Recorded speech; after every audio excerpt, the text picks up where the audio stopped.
Semoga eh, pada siang ini dalam keadaan sehat dan tak kurang satu apapun. Pada kesempatan eh, acara OSA 13 ini, saya akan mencoba eh, untuk membawakan materi ya tentang pentingnya kita untuk mengenal ya 7 kriteria tindak pidana korupsi ya. Jadi Bapak Ibu, tentunya kita mengetahui bahwa tindak pidana korupsi itu merupakan suatu penyakit sosial atau di semua negara di dunia ini selalu antipati atau mempunyai suatu aturan perundang-undangan untuk eh, mengatasi tindak pidana korupsi ini. Dan tak terlepas juga di Indonesia. Eh, Berdasarkan survei yang dibuat oleh Transparansi Internasional, ya satu lembaga non pemerintah, telah mensurvei 180 negara yang hasilnya bahwa Indonesia tahun 2023 itu mendapat nilai 34. Nilai 34 itu merupakan satu skala, kalau 0 itu adalah paling korupsi, kalau 100 yang paling tinggi itu adalah paling bersih. Jadi Indonesia itu mendapat nilai 34 ya. Itu bersamaan nilainya ya, hampir mirip dengan Ekuador, Filipina, Sri Lanka dan Malawi di Afrika. Bapak Ibu sekalian, kita tahu bahwa tindak pidana korupsi itu mempunyai efek yang cukup kuat, cukup berbahaya, berkaitan dengan daya rusaknya terhadap satu negara. Pertama, korupsi itu dapat merusak sendi-sendi ekonomi dengan perbuatan daripada koruptor untuk menggerogoti satu sistem pembangunan, sistem keuangan, dan lain sebagainya, maka sendi-sendi ekonomi negara itu tidak mampu untuk melakukan suatu perbaikan ekonomi, justru akan semakin eh, terseok-seok ekonominya. Kemudian dengan banyaknya terjadi kasus-kasus korupsi, maka kepercayaan publik akan menjadi berkurang, akan menjadi lemah. Kemudian eh, pemerintah akan eh, sulit untuk mendapatkan suatu kepercayaan dari masyarakat. Kemudian ada satu lagi yang eh, eh, selalu apa namanya selalu terjadi ketika korupsi itu sudah begitu hebatnya, maka eh, tidak terciptanya keadilan sosial bagi rakyat secara menyeluruh.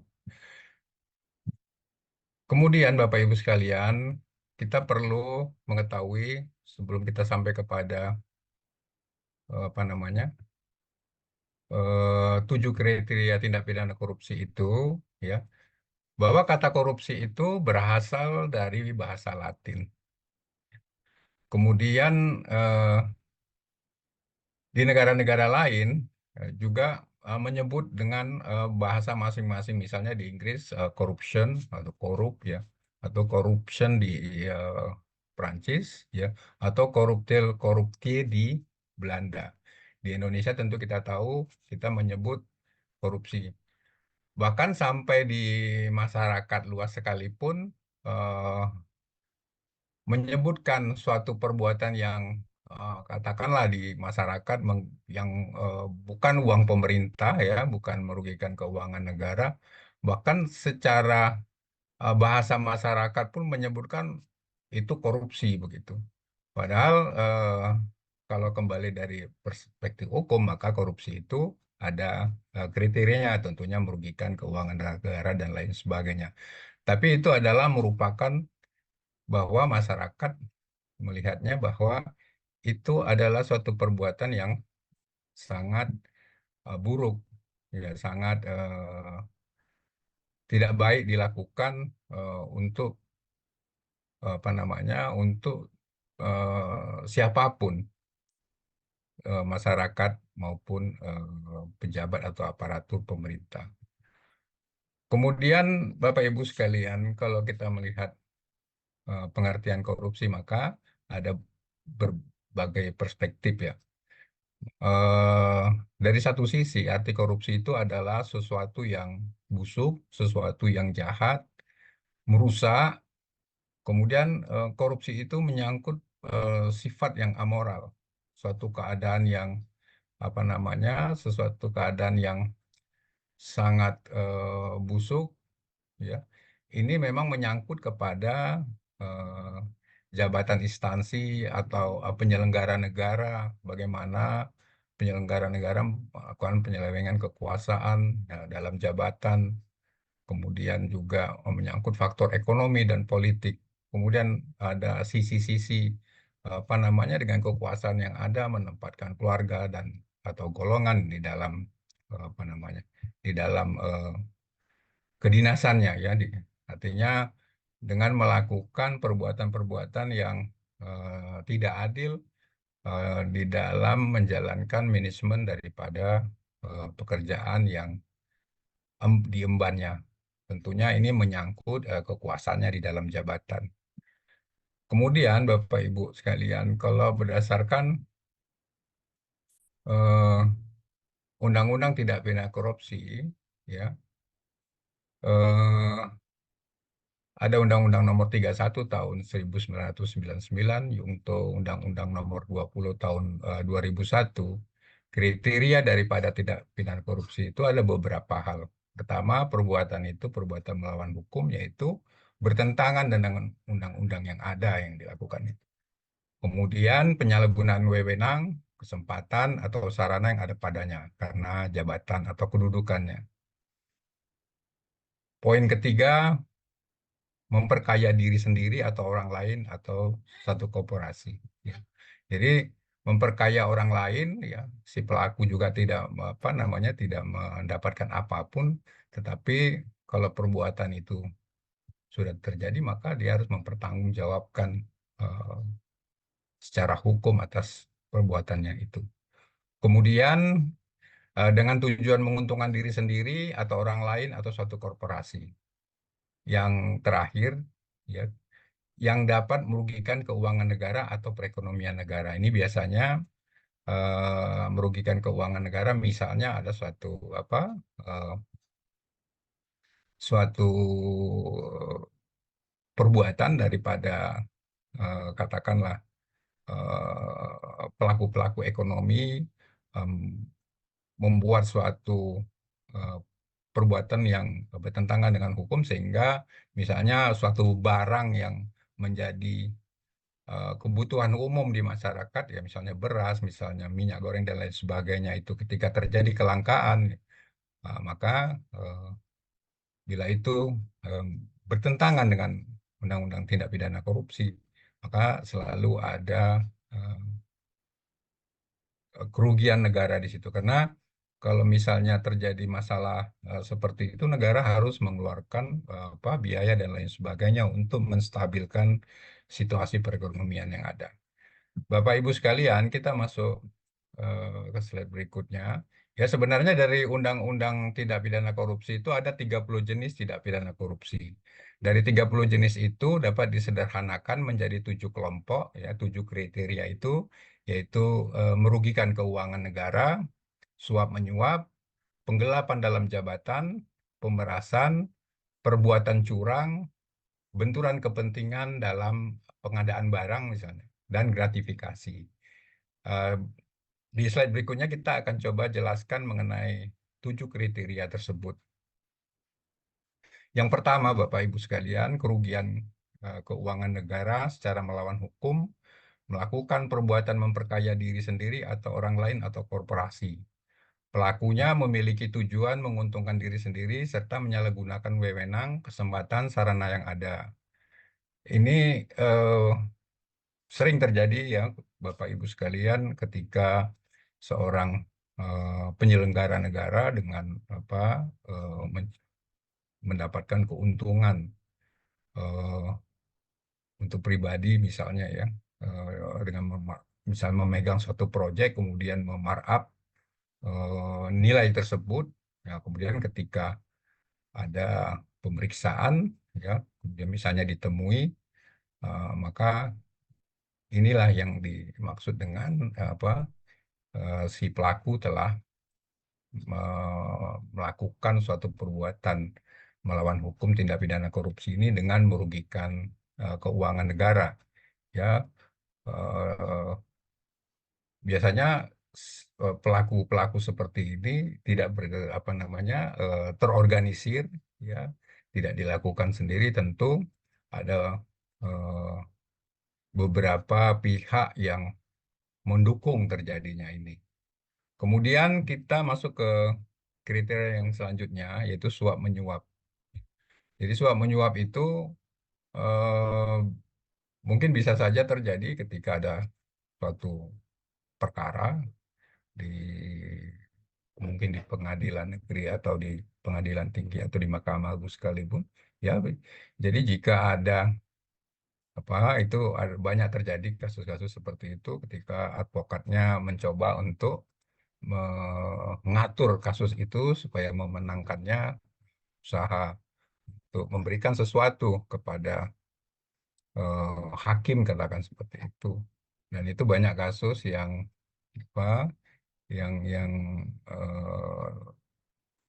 tertangkap tangan seperti itu, sehingga ada beberapa advokat yang akhirnya harus menjalani hukuman, ya, karena telah melakukan penyuapan kepada eh, hakim. Demikian juga misalnya ketika ada suatu proyek, pihak si pemborong, katakan gitu, atau kontraktor itu melakukan pendekatan kemudian menservis, dengan kata lain ya, memberi suap dan lain sebagainya, sehingga memudahkan dia untuk memenangkan satu tender, juga itu dapat masuk kepada eh, suap menyuap. Tapi dalam arti suap menyuap ini adalah suap menyuap kepada aparatur, kepada penyelenggara negara atau aparatur negara. Bisa apa, misalnya satu pejabat di kementerian atau eh, di pejabat di apa di Mahkamah Agung dan lain sebagainya. Itu masuk kategori suap menyuap. Kemudian selanjutnya penggelapan dalam jabatan. Tindakan ini biasanya dilakukan dengan apa namanya eh, menghancurkan barang bukti. Misalnya ada suatu tindak pidana korupsi yang dilakukan, kemudian bukti-bukti yang menjadi apa namanya menjadi bukti pada berkaitan dengan tindakan pidananya itu, kemudian si pelaku menghancurkannya, apa merobek, membakar atau lain sebagainya, dengan harapan itu akan menghilangkan bukti. Maka dengan menghancurkan itu termasuk juga em, menggelapkan, ya, menghilangkan, termasuk juga berupa uang, ya, ketika seorang misalnya bendahara apa namanya punya tugas dan tanggung jawab untuk mengelola suatu eh, keuangan. Ketika keuangannya itu tidak apa namanya tidak bisa dipertanggungjawabkan, ya, eh, mungkin dipakai secara pribadi dan lain sebagainya, atau peruntukannya yang tidak tepat, maka itu masuk kepada apa namanya penggelapan dalam Izin jabatan dalam Bapak, arti tindak pidana korupsi. izin Bapak, waktunya sudah habis Bapak. Oh, sudah habis ya. Mungkin saya selesaikan Hmm. sampai kriteria ini, boleh nggak, Bu? 3 menit. Boleh Pak, boleh. Ya. Kemudian yang keempat ini pemerasan pegawai negeri. Ini bisa dilihat ketika ada pengurusan apa namanya mengurus dokumen dan lain sebagainya. Kalau nggak diberikan atau dipatok harga dan lain sebagainya, maka itu apa namanya dokumennya tidak keluar dan lain sebagainya. Ini kalau kita lihat apa yang kecil-kecil mungkin nggak begitu itu. Tapi kalau dia mainnya besar, misalnya izin tentang usaha hutan, izin tentang guna usaha dan lain sebagainya, mungkin itu mainnya akan lebih besar dan lain sebagainya karena nilai industrinya juga besar. Kita masuk yang kelima, perbuatan curang ini ketika apa namanya ada kecurangan di dalam misalnya ada suatu kontraktor membuat suatu bangunan atau misalnya dari dinas lainnya melakukan suatu pembelian ternyata nilainya tidak sesuai artinya ada penipuan terhadap kualitas dan lain sebagainya sehingga ini merugikan negara juga membahayakan keselamatan misalnya. Ini masuk kepada perbuatan curang yang dilakukan sengaja untuk kepentingan pribadi dan membahayakan orang lain. Kemudian yang 6 F, ini benturan kepentingan dalam pengadaan pegawai negeri dan penyelenggaraan negara baik langsung maupun tidak langsung dengan turut serta dalam pemborong pengadaan atau persewaan. Eh, ini misalnya ada suatu tender, kemudian orang yang mempunyai kekuasaan di dalam menentukan pemenang dan lain sebagainya itu, kemudian yang tender itu sudah diatur, kemudian perusahaan em, yang ikut tender juga ke perusahaan dia meskipun pakai apa namanya pakai orang lain, pakai kaki tangannya dan lain sebagainya, pakai saudaranya. Dan demikian ini inilah yang masuk kepada benturan kepentingan. Dia yang apa namanya dia yang memutuskan, dia yang mengajukan dan lain sebagainya sehingga ini tidak dari sisi apa keadilan tidak kita temukan. Kemudian ini merupakan tindak pidana korupsi dan ini banyak terjadi di berbagai tempat bagaimana kasus-kasus korupsi yang sering kita dengar. Kemudian yang terakhir ini gratifikasi ya, setiap gratifikasi eh, kepada pegawai negeri tentunya atau penyelenggara negara tentunya ini merupakan suatu perbuatan pemberian suap ya. Kalau dia besar dan lain sebagainya, ada kewajiban penyelenggara negara untuk melaporkan kepada KPK tentang apa yang dia terima. Kalau misalnya itu tidak boleh, ya itu harus dia kembalikan ya. Bahkan kalau nggak salah itu penyelenggara negara itu hanya bisa menerima 500.000 untuk misalnya karangan bunga pada saat apa berduka atau suatu pesta perkawinan dan lain sebagainya. Itu Bapak Ibu sekalian apa namanya 7 kriteria dalam tindak pidana korupsi. Kemudian kenapa kita apa namanya harus mengetahui ini? Ini sangat besar manfaatnya karena pertama ini menjadi arahan bagi kita setelah kita mengetahui ini untuk ketika kita berhadapan dengan apa satu kasus dan lain sebagainya kita dapat menghindar. Kemudian kita juga bisa menjadi informator ya di lingkungan kita misalnya ada yang menghadapi seperti itu kita bisa menyampaikan dan lain sebagainya sehingga mungkin bisa orang tersebut berjalan sesuai dengan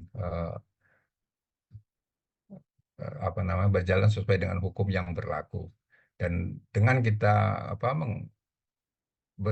bertindak aktif maka kita juga ikut memberantas tindak pidana korupsi. Mungkin itu saja Bu karena sudah lewat waktu.